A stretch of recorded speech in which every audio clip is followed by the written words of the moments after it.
I'm joined now by John Steingard, lead singer of Christian rock band Hawk Nelson. And John has just recently announced on Instagram that he no longer believes in God and has very kindly agreed to chat with me. I'm Sam Hales, editor of Premier Christianity magazine, about what led to this decision and some of the backstory. So, John, thanks so much for joining us. And, you've said that it wasn't easy to write those words on your Instagram page. So what made you finally do it? Yeah, I like I wrote in the post, it's been a journey over like many years, and so much of it was like figuring out like, well, how long have I felt this way, and like what were my reasons for not, being further down this journey of sorting these feelings out earlier. And a lot of it I feel like had to do with I was immersed in the culture of Christianity, and that was like my family and my home, and it was all I'd ever known. And so as these feelings sort of started to grow, I think while I was doing Hawk Nelson really actively, I just didn't feel like I had the ability to work through these doubts and questions that I had. And eventually, the last couple of years, we've been stepping away from doing stuff as a band, and we've all been doing other things. And I've been doing filmmaking and a few other things. And I just eventually got to a point where like I had done so much reading and so much searching and so much thinking and conversations with friends that I found myself in a place where I couldn't honestly say, hey, I believe in Jesus, I believe in God, and I'm a Christian. And that was really hard for me to realize that I felt that way. And it took me a while to build up the courage to talk about it publicly, but eventually it just felt like if I didn't, I was being dishonest. And I also kind of felt like by not saying anything, I might be perpetuating this culture of like, it's not okay to doubt. It's not okay to question. It's not okay to say what you really think.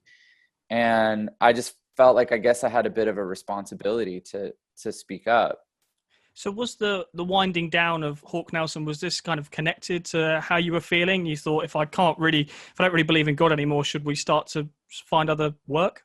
Well, at the time, that's not what I was thinking consciously. Like my wife and I had just started having kids. We've got two kids now, and I had toured and traveled full time for 15 years, and I knew it was possible to tour and have a family, but I just didn't know if that really was the life I wanted, and I wanted to be present for my kids in their early years, and so that's what I thought was motivating me. In retrospect, I realized that additionally, I was processing some of these feelings, and I had spent so many years pushing these questions and doubts down that once I started to take a step back from the band, I remember sitting in my living room having morning coffee early one morning and realizing, oh, like my career no longer requires me to believe anything in particular. So what do I really believe? Like, and then that kicked off about a year of like a lot of reading and questioning and honestly praying and going like, God, if you're there, like if you're there, how could I not want to know you? But so, kind of led me to a place where I was like, okay, like I, if God is there, I want to believe, but I'm unwilling to manufacture a belief in my own heart artificially, you know? Yeah, absolutely. Um, I'd love to dig into some more of your journey, really. But should we start at the beginning? Should we go back to the beginning? Life growing Sure. up, I understand, pastor's kids, and I suppose faith was always there, and your household church was always important. Do you remember a time, though, in your childhood or teenage years where faith kind of became more real and personal for you, and it wasn't just your parents' faith anymore? Did you have that kind of an experience? Yeah, yes and no. I mean, if I'm being really transparent, I feel like everyone that I know that's a strong believer, they have a moment like that they can go back to and go like, oh, I wasn't sure, or maybe my faith wasn't completely my own, but then I had this experience. And for me, uh, I remember my dad's a pastor. I grew up in a Christian home. this isn't a story of like, oh, I was abused and mistreated and by some weird cultish church. It was a church that you would feel comfortable in, and with people that really loved me. I remember being a teenager, going through a few years of like, oh, like I kind of want to do my own thing and asserting my independence and all that. But I really loved music and fell in love with music, and I got involved with worship teams at a church that I was involved in, and once I got involved with the worship teams and the music, I feel like that brought me to a place where I sort of bought into it fully. I think at the time I thought that was my experience. Looking back now, I think I really enjoyed the community and the music and then the actual, belief or personal relationship with God. I think I always really tried to have that. And in my own mind, created the idea that I did have it. I've seen some people online now saying like, well, you never really believed. And while that accusation is kind of hurtful, maybe they're right. I'm willing to admit that there's a lot goes on in the subconscious, in the mind, that I'm not privy to. So, and I guess it's really easy, isn't it? If kind of everyone, not just family, but friends and whole church community, if everyone around you looks like they're believing the same stuff, and you're kind of in that community, I guess it is easy just to sort of say, well, I'm not sure, whatever, but my friend seems pretty confident, or my dad does, and I trust them, so let's roll with it. Yeah, and I think that's probably what it was for me. I mean 90% of my friends still are Christian, and so that's what made this this sort of journey even more challenging for me. Sure. So when it came to those kind of doubts and questions, at what point did they come in? Was that a teenage thing, wrestling with how can a good God allow suffering, or did that happen later? It happened later for me. I think in Christian culture, there's a lot of, some of the questions that I deal with now, Christian culture, has had to grapple with those questions for a long time. So it's not like I'm the first person to wonder these things. And I think there's been some answers that have been sort of conveniently provided. And sometimes those answers, now I kind of feel like some of those answers are a little trite or incomplete. But, you get used to hearing them and going like, oh yeah, that's true. Like for instance, like the problem of evil, like if God is all powerful and God is all loving, then why is there evil? Like that's an age-old philosophical question. And growing up, I never struggled with that question. I was like, well, there's evil in the world because God gave us free will, and he needed to do that in order to have a relationship with us. And that's, what I was taught, and that made a ton of sense. And I just didn't think about it beyond that for a long time. And it wasn't until later on, that, quite honestly, there were a few times in the last couple of years where I feel like I saw horrible, evil things, and seeing them in person, and that shook me. Like I did a film project in Uganda, documenting this native tribe that's been displaced. And when you have your own kids, and then you see other kids, like in the forest, naked and crying and alone, like living in squalor, and half of them dying before the age of 5, it shook me. And I didn't know what to do with that. I didn't know how to reconcile that with the idea of a loving God, especially in Western culture, where it's like, hey, like God loves me so much, he helped me get this parking spot at church this morning. And I'm kind of like, so God loves you enough to give you a parking spot, but he doesn't love this Ugandan child enough to save his life before the age of 5. I didn't know what to do with that. Sure. Yeah. So I guess that, like you say, the personal encounter with evil, because I suppose some of us like to think that we make all our decisions rationally, based on reading Yeah. books and things. But I suppose in all these things, especially with faith, like personal experience, even Christians who have a theological conviction that personal experience shouldn't count for much, honestly, I think most Christians do put some weighting at least on their own personal experience. So I suppose seeing that stuff up close and personal is always going to have a pretty profound effect. And so that answer that you gave previously about God gives us free will, that just didn't stack up in the face of what you were seeing. You thought that, well, it has some problems for me, like that sort of solves the problem of like evil caused by human beings. It doesn't really solve the problem of what's called natural evil. So like disease, like coronavirus, for instance. The reason we're not able to meet in person, aside from an ocean, the ocean, but like, why is there disease? Why are there earthquakes? Why are there, there's all kinds of things that are horrible that cause suffering in the world that are not caused by man. And then sort of an additional sort of question becomes like, well, like God is God, and he's supposed to be able to do anything. And so why is evil like part of the equation when it, if he can make reality any way he wants? Sure. You wrote on Instagram about how, you spent a lot of time reading books, reading apologetics. And so, you and I could sit here and sort of debate the theology, but it probably wouldn't get us anywhere because you're familiar with the arguments already. But tell me, what were some of the things you were reading, and what was it about them that wasn't plausible? Because, for example, I could say to you, well, natural evil is sort of taken care of by the fact that when sin entered, the whole creation got disrupted, and we're waiting for creation to be liberated. But sure. you know all those things already. You've literally read the books on them. So what were the things you read that you thought actually this doesn't stack up, and what was it that didn't quite stack up for you when you looked at the apologetics resources that were out there? I think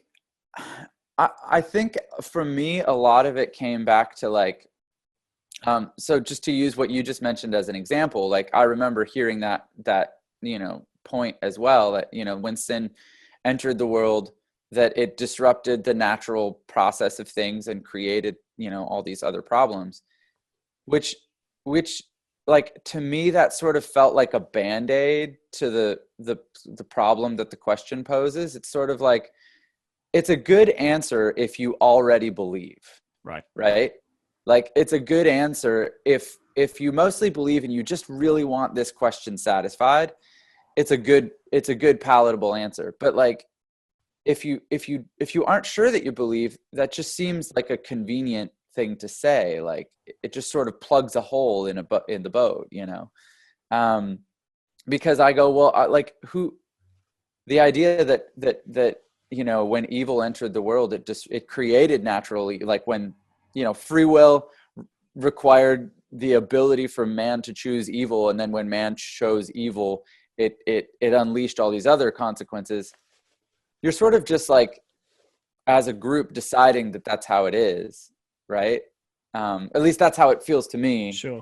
Because you can't really like point to like something and be like, well, this sort of proves that. It's sort of a theological argument based on a group belief. Yeah. Right. You mentioned about your teenage years. Some of these questions didn't necessarily come in there, but I know, as you'll be aware, the Christian community looks at a story like yours, and to be really frank and honest, they'll be saying, what are the lessons we need to learn to make sure this doesn't happen to other people? And some people would kind of immediately jump to, well, maybe John's church didn't allow him to ask the hard questions at a young age and get his answers. Is there any truth in that at all, or is that just a assumption that's unfounded? Well, I mean, I will say that the church I grew up in was very experiential, very charismatic, an emphasis placed on personal relationship with Jesus and experience and, signs and wonders and healing, those kinds of things. So I guess you could potentially say, like, someone could potentially say, oh, maybe he didn't have enough like solid theological training as a kid. But I don't know. Like, I think for all of us, as we grow older, like, our perspective on life and our perspective on God and faith is sort of our own responsibility. And you know, I feel like I'd have to defend my parents a little bit here, Sure. and like I grew up with parents who loved me unconditionally, like really well. And I just thought that was normal. And it's not until I became an adult that I realized how that's not everyone. Not everyone has that experience. And I feel like my parents lived out what they believe really well. Mm. So yeah. I'd love to hear a bit more about, I guess the way I'd put it is, what took you from being a Christian with doubts to where you are now? And I know you said quite rightly that labels can be unhelpful, but you said, you know, if pushed, you'd have to sort of call yourself Sure. an agnostic today. Sure. But I guess that's still quite a jump, isn't it? Because a Christian with doubts will say something like, you know, I believe Jesus died and rose again. I haven't got all my theology sorted. I'm concerned there might be massive holes in what I believe, and Sure. I've got a lot of doubts, but I still believe fundamentally that Jesus died and rose again. That's a Christian with doubts. But you're now in a different place. You'd say you're an agnostic, which presumably is more like, I no longer think there are enough reasons to believe that Jesus lived, died, and rose again. So I think that's a fair characterization. Yeah. So what was the jump then? Can you pin it down to a particular time or a particular issue that kind of took you from one to the other? Yeah, I mean, in the post, I talked about this analogy of a sweater and how I was just sort of pulling on it for a long time, and then sort of eventually looked down and realized there was no sweater left. And that's an accurate representation of how it felt for me. I don't think there was any one moment. There was a series of small realizations. But to answer your question a little more directly, I feel like there is this thing I notice in my own heart and in some of the conversations that I have with people about these issues, is that sometimes you reach a point where, like, your faith is shaken, but you really, in your heart, you want to hold on to the idea of God. And so you find ways to do that.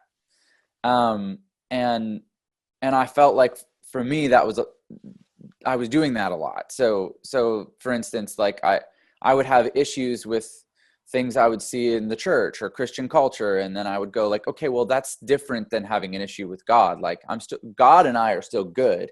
It's the church and I that have a problem.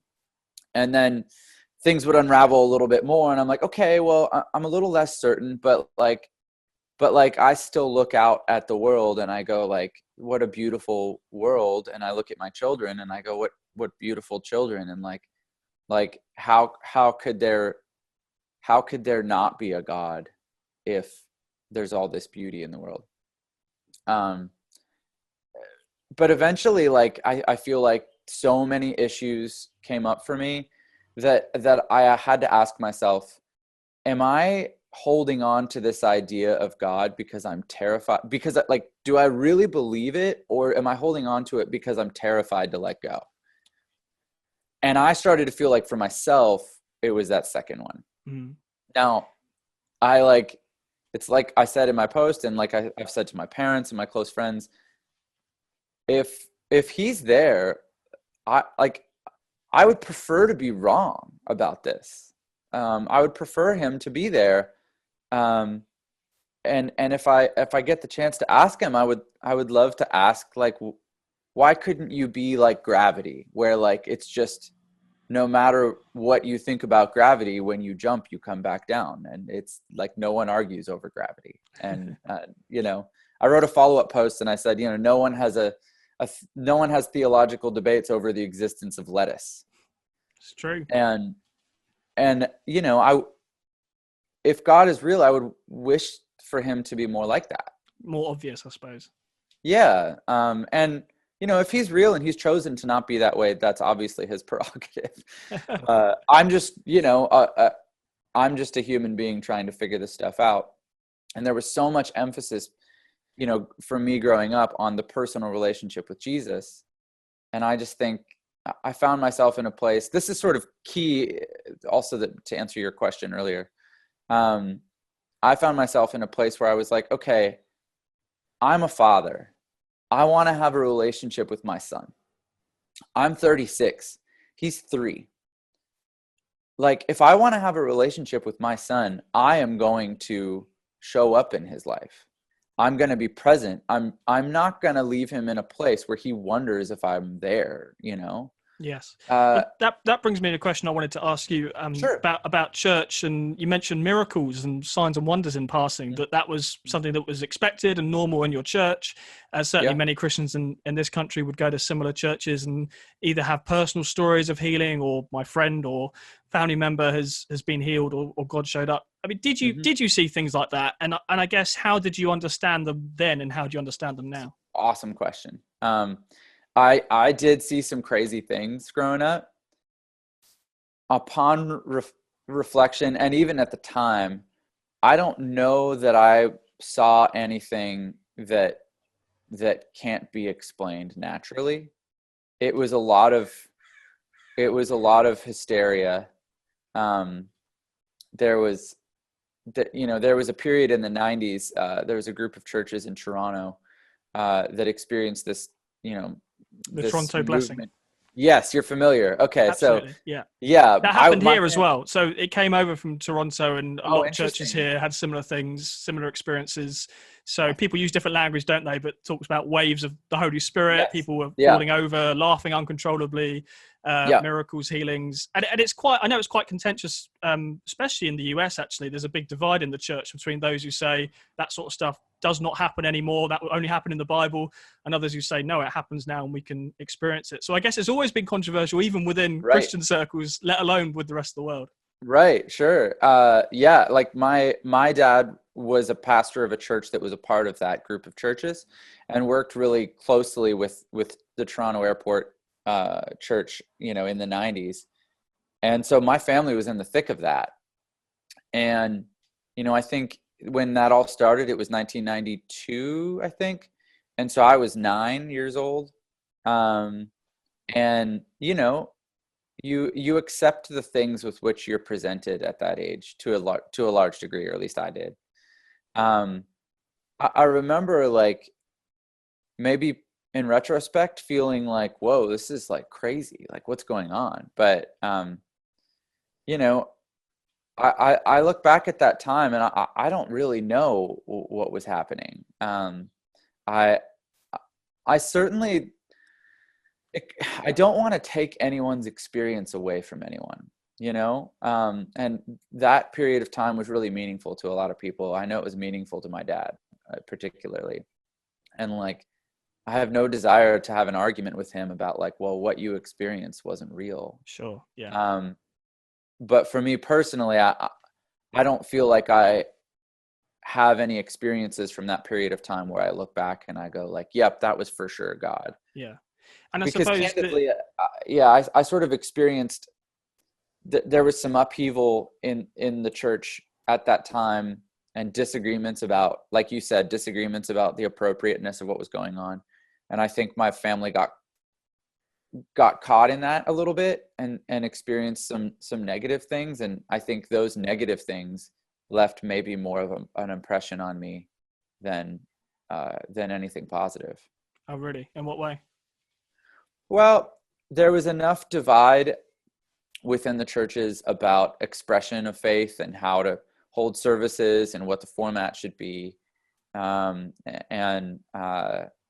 that got people really criticizing my dad, because my dad's nature is kind and gentle and loving, and he just wants everyone to be happy.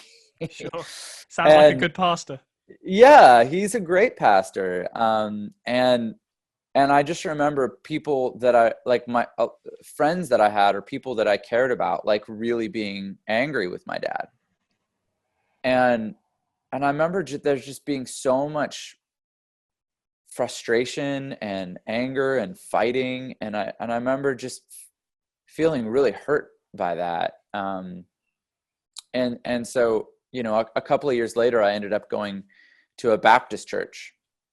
Well, it was actually a Willow Creek church, a satellite of Willow Creek. So it's it came out of the Baptist movement, and it was very, like, Bible believing and very structured. And for, I really actually appreciated that at that time, because it was rounding out the experience of my experience with church and faith and stuff.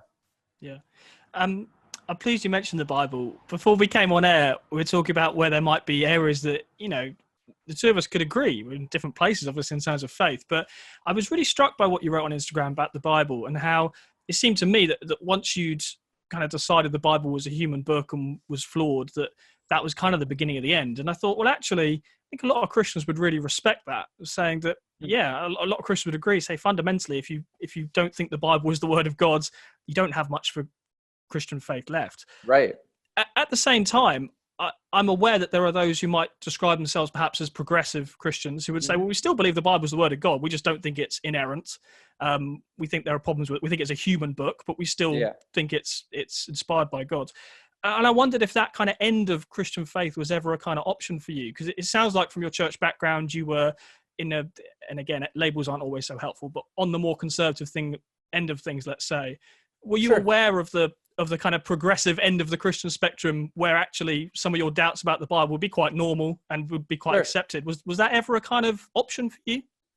I think as I explored the questions, those sort of ways of thinking presented themselves, and they actually helped me for a period of time. I've read a lot of Rob Bell and Peter Rollins and Bradley Jersak and John A.T. Robinson, Honest to God, which is a really interesting book. And if I'm correct, I think those people would all sort of fall into that category. Absolutely. I think so. Okay. Yeah, I think so. So definitely those people helped me a lot. They helped you kind of hold on to faith before? Well, they helped me for a time feel like, okay, like there's people out there that have the questions that I have, and they're very smart people, like I would consider all of those people smarter than me. And they're intelligent, they're asking good questions, they're having great discussions. And for a time I was like, okay, maybe that's where I'm at. But I did sort of find myself back at that place that I described earlier, where I was like, okay, am I trying to hold on to am I participating in some really creative sort of gymnastics here? Like, am I, by participating in that, like letting go of the inerrancy of the Bible and, a bunch of other things that I had always considered fundamental, but holding on to the idea of God in a more almost mystical way. Mm-hmm. Am I just sort of like making it up as I go and choosing?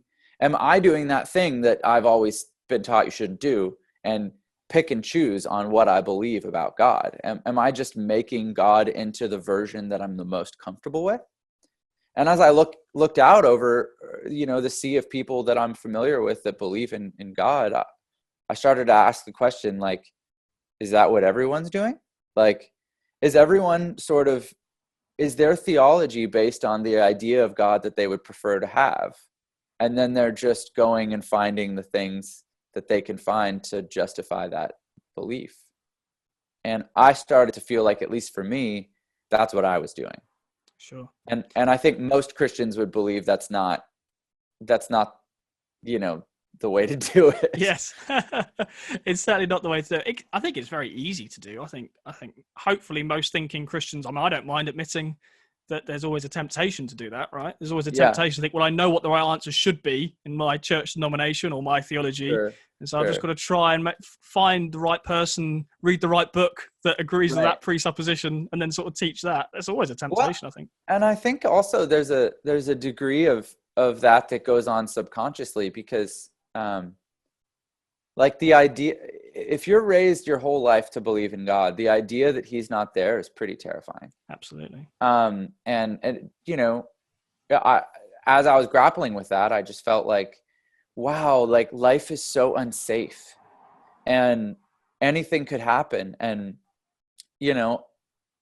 I always had this idea that God was looking out for me And if that's not true, then I'm so vulnerable, and my wife is vulnerable, and my kids are vulnerable, and that's terrifying. And I can see why it would be much easier in a lot of ways to just go, you know what, I'm going to hold on to the idea of God because I have to believe that he's there. I can understand absolutely. why someone would feel that way. I think there's, as you say, there's a huge cost, really for anyone, I guess, once they get to your kind of age and stage of life, to completely change your worldview. But I think even more so for you, given have a level of which a lot of people in the Christian world know who you are, know about the band, look to you as a role model. You know, it must have been added pressure, I suppose, to just sort of toe the line, because you knew that walking away from faith, at least at one point, could have cost you a career, I suppose. Yeah, and you know, still about 50% of my work is with Christian organizations or Christian bands or artists or whatever.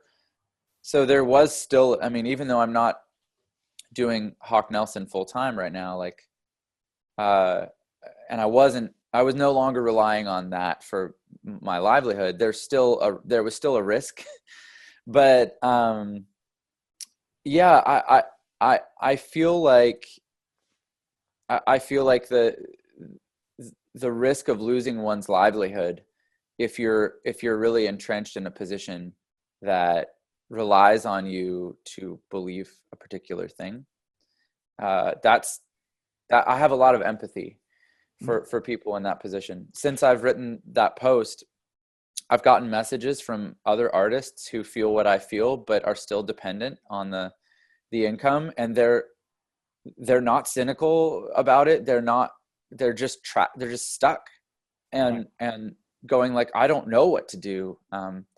I know of pastors that feel similarly.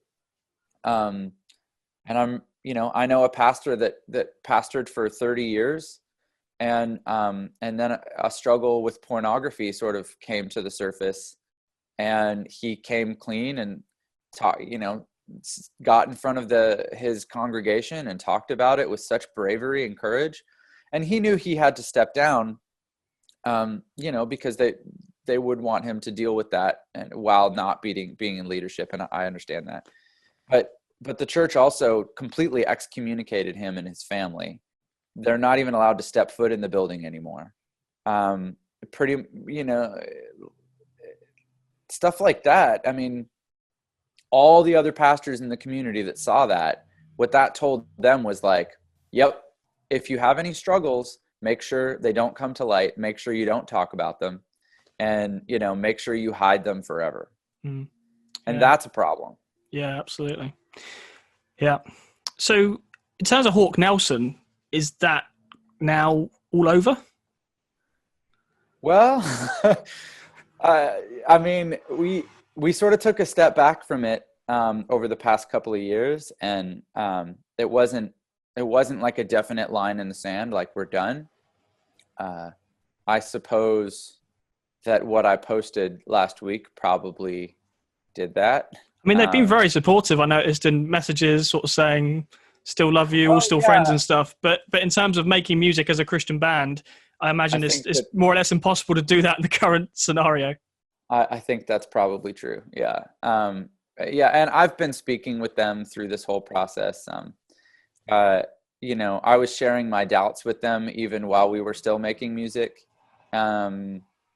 We're dear friends. Like some bands internally have a lot of issues and turmoil, and we were never that band. Like we love each other truly, and enjoy being around each other. And so we've been talking a bunch about this stuff since I posted. I didn't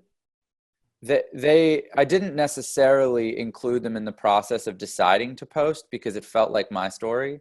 Sure. But I did text them before I posted, and I said, hey, like, I'm going to be posting something really personal today. I just want you to know that I love you and that I want to continue having a relationship with you. And if you're mad at me, like, let's talk about it. Yeah, it's interesting. I'm sure you'll be aware of this, but you're the I think by my count, at least the third high profile Christian in the last 10 months to go on Instagram and specifically announce that you're no longer a Christian or don't believe in God. So the other two being the author of I Kissed Dating Goodbye, Joshua Harris, and the Hillsong worship leader, Marty Sampson, both on Instagram, both making similar statements. I mean, were you kind of aware of that? And were you aware people might kind of draw comparisons? Yes, I was. In my mind, I saw some big differences. So like with Marty Sampson and Josh Harris, quite honestly, I just thought they were a lot higher profile than I was. So, I mean, I think that's fair to say that that's true. You weren't expecting your statement to be picked up by NME and The Guardian and... No, I was not expecting that. So the profile was one difference. And I also, I don't remember Josh Harris's, I don't remember the details of his announcement as much as Marty Sampson's, but Marty Sampson's, I remember it being laced with some bitterness and some resentment. And those are feelings that I understand because I've had moments that I've felt those things. But it was really important for me not to say anything publicly until I felt like I could process it without those feelings being at the forefront. And I think that's really clear, and it's really clear in talking to you. Actually, there isn't that level of bitterness that there could have been, I suppose, because you've said you've seen some bad stuff going on in church and among Christians, and you've been bitter in the past. But I suppose you've been able to move past that, I suppose, to a certain extent. Yeah, and I really felt like if this conversation is going to be healthy, that it has to come from that place. And I remember thinking, like, if I post this and people absolutely eviscerate me, can I handle it? And can I respond with kindness? And once I felt like I could, then I felt like I was ready to speak. And so yeah. How do you feel looking back? I mean, I've been listening to your music, and it's really interesting listening back to lyrics. I mean, I just love to get your reaction as you kind of hear these words repeated back to you. So the song Sold Out, you said, in a world full of doubters, I'll be a believer. And you say in that song, this is permanent. How do you feel kind of reading those words back? What kind of emotions come to the surface? Yeah. Yeah, I mean, in the interest of total transparency, I was a part of an industry that makes things for people that want them. Just like any other industry, there's the supply and demand. And I remember as a songwriter always going like, what are people saying in the culture, and how can I make music that reflects those things back to them in ways that might be meaningful to them? And so it's not, I mean, I don't feel like I ever wrote something that I felt like I didn't believe. Like, for example, there's a few ways of talking about God that always made me uncomfortable. Like I was always uncomfortable with God being referred to as king. Okay. Like, you are my king, like that kind of thing, because it felt like so disconnected from the way that I would normally speak. Okay. Yeah. I mean, in the UK, the idea of a king is a lot more palpable than it is here in North America, even though you don't have a king right now, but it's possible that you could have a king in the future. I get what you mean, though. It's still, and it's like a lot of the language in the Bible. It's archaic, right? Because the Bible was written a long time ago, and we don't talk like that anymore. Yeah. Yeah. And so, like, I don't feel like to use the king thing as an example, in songwriting sessions, sometimes if I was writing a song with someone like a co-writer or a collaborator, sometimes the idea of referring to God as king would come up, and I would say, I'm just not comfortable saying that because I don't connect and resonate with that. Sure. So I don't feel like I ever, wrote a song that at the time I was like, yep, I don't believe this, but I'm going to write it to make a living. I think it was always stuff that I'm like, yeah, I feel like I can say that. Sure. But in looking back now, where I'm in a different enough place that that it's a little weird to read those lyrics. Yeah. But again, it makes total sense, doesn't it? Because as I say, I think there's a big difference between a Christian who has doubts and is uncomfortable with some language. Like you could, I think that's most people. I think that's a lot of Yeah. pastors and worship leaders, and you can operate like that. But as you Yeah. say, if there comes a point where you just genuinely don't believe it anymore, you've got to be honest about that. And I think most people understand that. Yeah. Yeah. That's kind of what the journey was for me. And another thing that I've thought since then is like, if those songs were meaningful to people, like, I don't want to take that away from you. Sure. And and if you're someone who believes deeply in God and you feel like he used those songs in your life, like this, I would hope that this doesn't change that. Sure. Um, I can see why, people that were invested in, maybe songs that I'd written or been a part of, if they're emotional or angry or frustrated or upset, I understand. Yeah.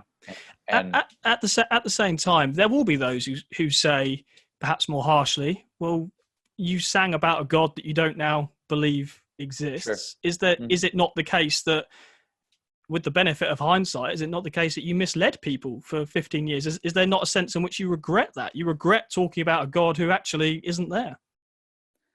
Yeah, and I think that's one of the things that motivated me to speak publicly on this issue now, because I felt like I was so public for 15 years about matters of faith that now that I feel differently.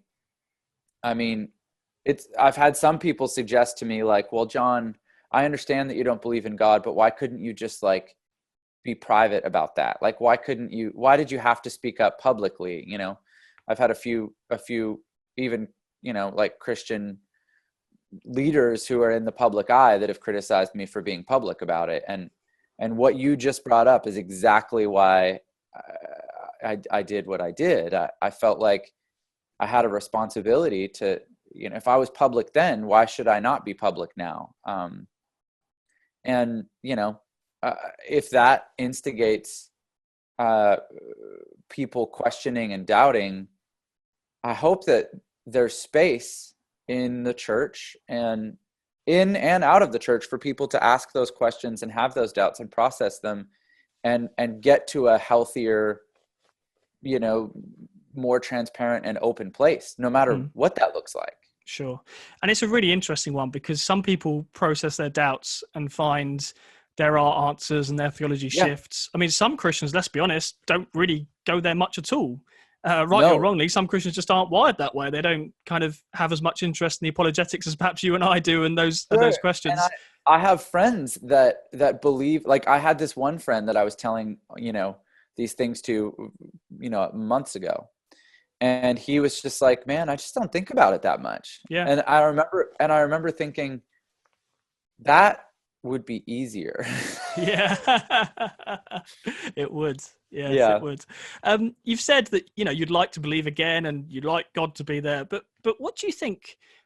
Is there anything that could kind of convince you at this point? So I guess you'd want to say yes, but I wonder what that would look like, because there's I do one too. thing. There's one thing kind of having the questions on a theological level, but one wonders again, going back to personal experience. If you had some sort of dramatic experience, and if I understand you correctly, you say you Yeah. never really quite had one of those, like a lot of Christians Yeah. did. Maybe Yeah. I that think would that's clinch fair. it. I don't know. Have you thought about that?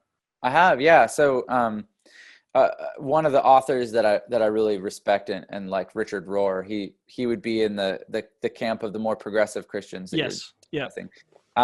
And he talks about belief being it's like a tricycle, and it's this combination of scripture, and tradition and experience.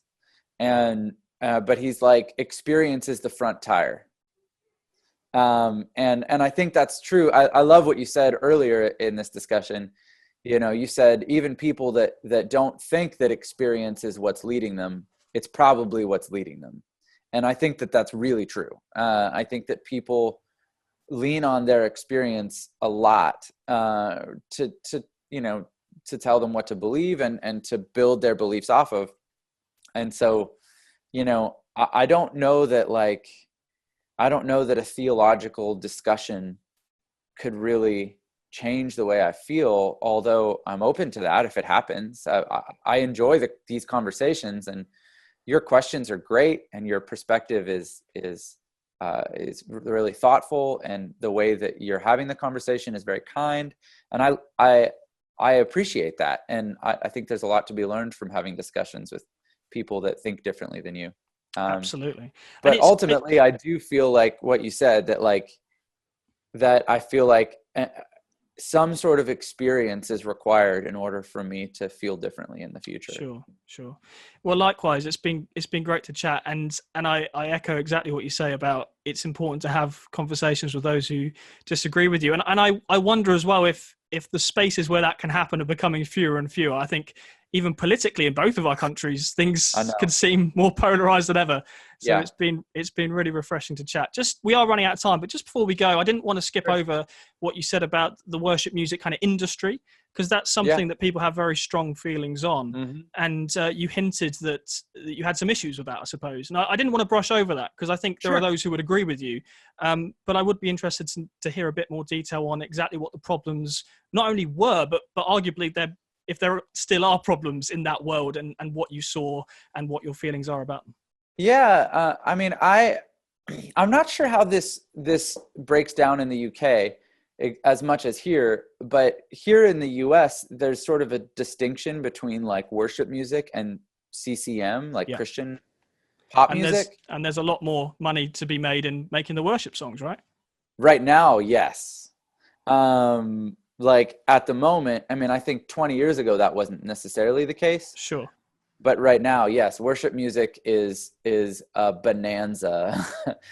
And, I've worked with worship artists, and I think there are some that are incredibly genuine and are in it for really altruistic reasons.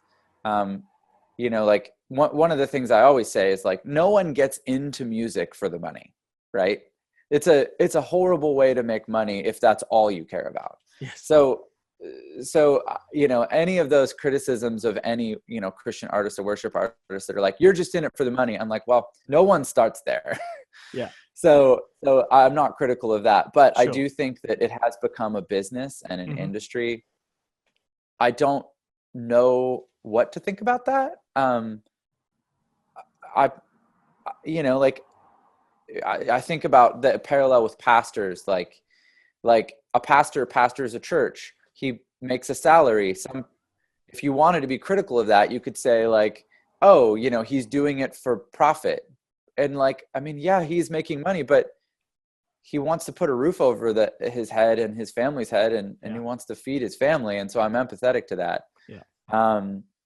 In worship culture, I feel like there are some organizations that have become so big and so powerful and so influential that it's become this huge corporate business. And I think that whenever that happens, you have this intersection of ministry and art and commerce, and that's hard. That's complicated. That's a complicated intersection. Yeah. And so like when I see like organizations like Hillsong or Bethel, that are like multi-million dollar industries in their own right, I mean, I honestly don't know what to make of that. Sure. Yeah. Well, John, it's been absolutely fascinating to hear more of your story. Thank you for sharing so openly, and thank you for taking the time to talk. I've really enjoyed it. Me too. Thank you so much, Sam. It's been great.